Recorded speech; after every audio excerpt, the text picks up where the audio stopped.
Hello again, everyone. This is me, Ron Peroni, and today we have something a little different from what we normally put up on the web. I was poring over some old video we shot 7 years ago and realized that the material we had put up back then on our website was really not the whole story. So I want to present again the case history of a golden eagle named Golden Boy. He was turned into us suffering from exposure and shock and a damaged foot from a leg hole trap that had been set for coyotes. I've included a little footage that we didn't originally use in that video, and also at the end I have added something that I hope you will find as interesting as we do.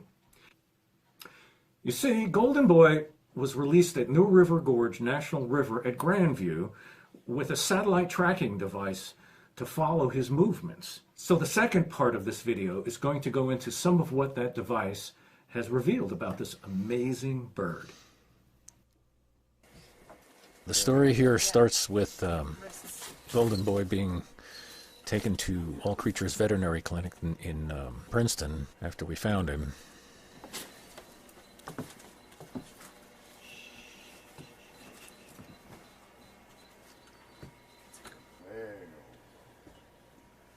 So you have elasticon over the vet wrap on white tape. I have white tape over the That was a temporary bandage that we'd put on his foot there to get him there.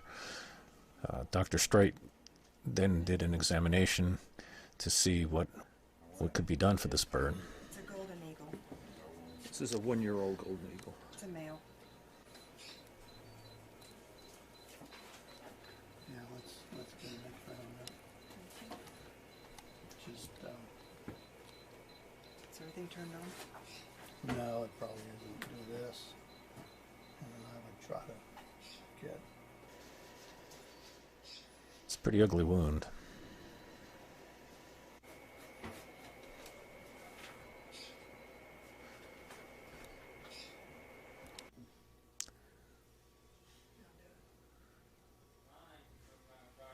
The ointment is to protect his eyes while we're handling him in captivity here.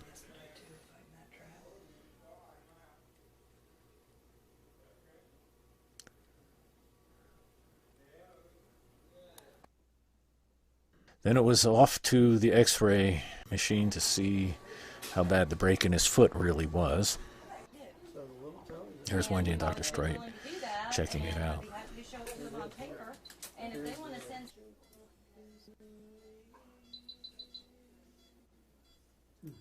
Fortunately, even though the bone was broken, the tendon holding the toe together was still intact, so if we can get the bone to heal, it's going to be okay.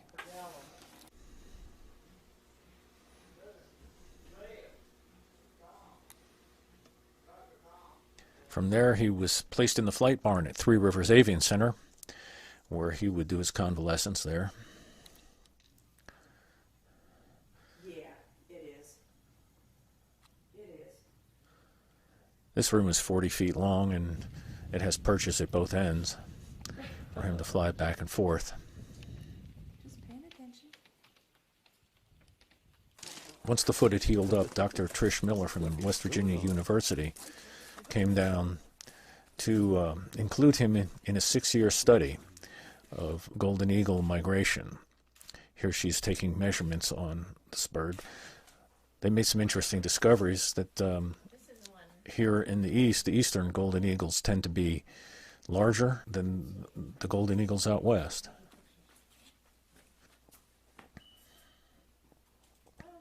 Phone died. To restart. Here she's fitting him with a band in case he's ever recovered. They'll know what part, what study he was part of.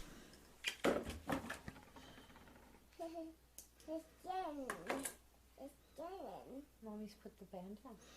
Put the band on. And here we're drawing some blood. This will be used for genetic testing. We only need a couple drops. That's a nice big vein for him. He was real good about it the last time. See Mommy's trying blood now. She's got some blood. So who's that for? And she's At that also point, touching some feathers were taken. These were also used in the study. There's a magnet glass up here by this little stand.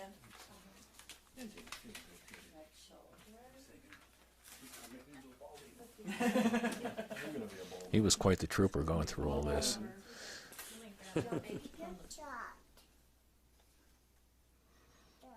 Mommy's doing the job. Winners that have been working for 3 years now. Cool. Which is awesome. Yeah. I like his transmitters, I do too. but you're not far. I feel like it's And now it's time to fit him with the satellite transmitter.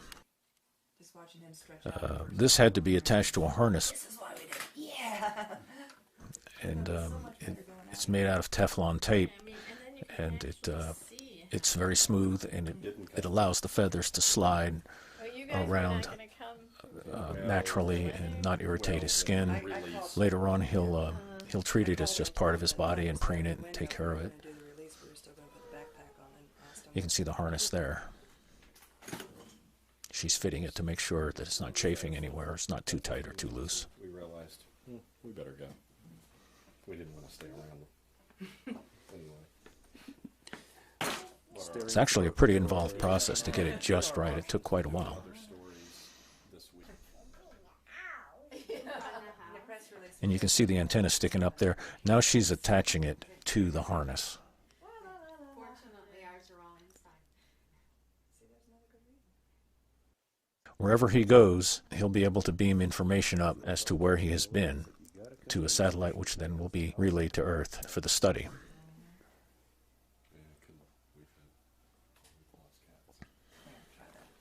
How's that?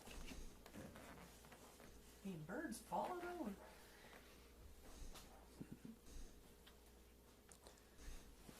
No. Little fake Ooh, took a bite. little snip at her. That was a very fake bite. Could have done I it. know you could. You could Hey, take, you be could nice. take me out to the mall. Be nice. He said, I'm getting tired of this. When you took her hand over me. This bird was remarkably polite. You want the biting part? It comes with the rest of it. I don't like her. Got it? Golden eagles as a group tend to be pretty mellow birds. Now she's testing to see how the transmitter sits on him once he starts flapping or moving around. She's not being mean here. This is necessary to make sure that it stays where it's supposed to stay and doesn't cause him any problems with his wings. Around a little bit, and then I can feel it. He might not. That's the easiest thing to do. Well, that actually, even just that flapping feels better. I thought it felt a little tight. But I like the way that, Bite, but that feels. It wasn't a real bite. He faked And it. it probably will loosen up a little more. Does he feel If I it? pretend I'm going to bite her, she'll stop. I can monitor it in the interim. Everybody ready? Okay, and now he's released back into the flight barn. This is the flyway to see how he adjusts. Boy. You'll see him start to preen and get his act together again. Yeah, he's got to preen it all back in properly. We didn't get part. We just couldn't possibly get it right. Look at the head. Nice, Rouse. There you Look at go. the old goat. Just go in. Very good. He's straightening out his feathers, getting organized, getting his dignity back. Want releasing it today. Or just, you know. It'll be interesting.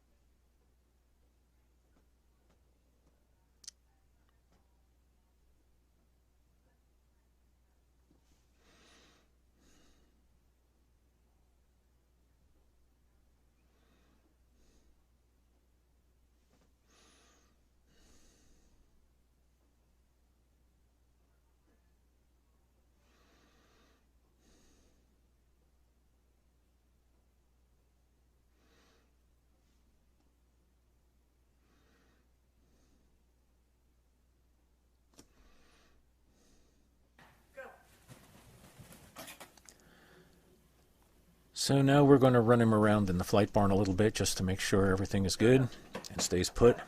Go. Go. Go. There he goes. Beautiful bird.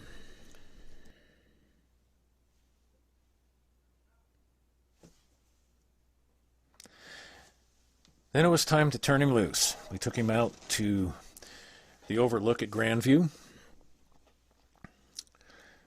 And quite a few people turned out to see him go. It's kind of cute there. He didn't didn't realize he was free to leave there for a second. He says, yeah, I like you guys.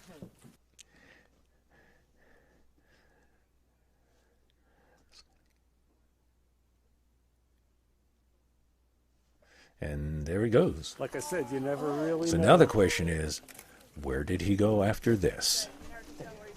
Stay tuned, Oh, he's going because to start. He's going to come up. this is truly amazing. Okay, on the first map here, this shows that after his release, he hung around for a couple of days in the Grandview area and then did a little loop right back over Three Rivers Avian Center and then shot north, but not very far. By March 18th, to the Grandview area again. Between the 18th and the 22nd, he went out over Virginia. He did some loops in West Virginia and then cruised over into Ohio and then back across the northern panhandle of West Virginia to just south of Pittsburgh. From there, he looped back down into West Virginia and then picked up the mountain chain and shot north, way up into the southern part of New York State, where he then turned around and came back to southern Pennsylvania. And then amazingly, by May 8th, he was back all the way into the southern part of West Virginia. He flew right over Three Rivers Avian Center at least twice, because I saw him, and spent quite a bit of time back in his old stomping grounds where he was found originally. At some point then, he decided to shoot north. And this time, when he got to southern New York, he didn't turn around and come back. He kept going. And kept going. And by June 3rd, he was on the coast of Hudson Bay. He shot across to the Hudson Strait and passed right over a village called Kangersuk. That's a little village on Ungava Bay. Then he went a little south there across the Hudson Strait, and that's where he stopped. This is his home. This is where he comes from. It is a remote and wild place. It's a good place for eagles to raise a family. Summer days here are very long and warm, and the landscape is full of small game to hunt. And while it is mostly devoid of trees, it offers much in the way of rocky hills, plentiful water, and very little competition for food.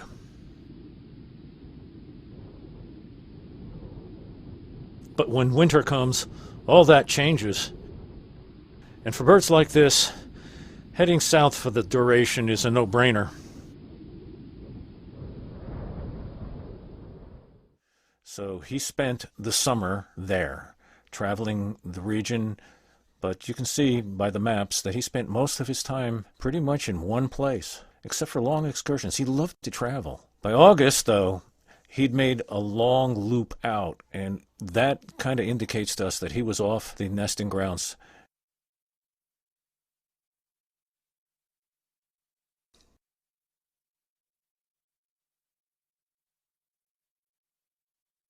He spent a lot of time there, probably packing weight on for the trip south, because then he took off heading south along almost the exact same route that he had taken north. By November 9th, he was back in West Virginia.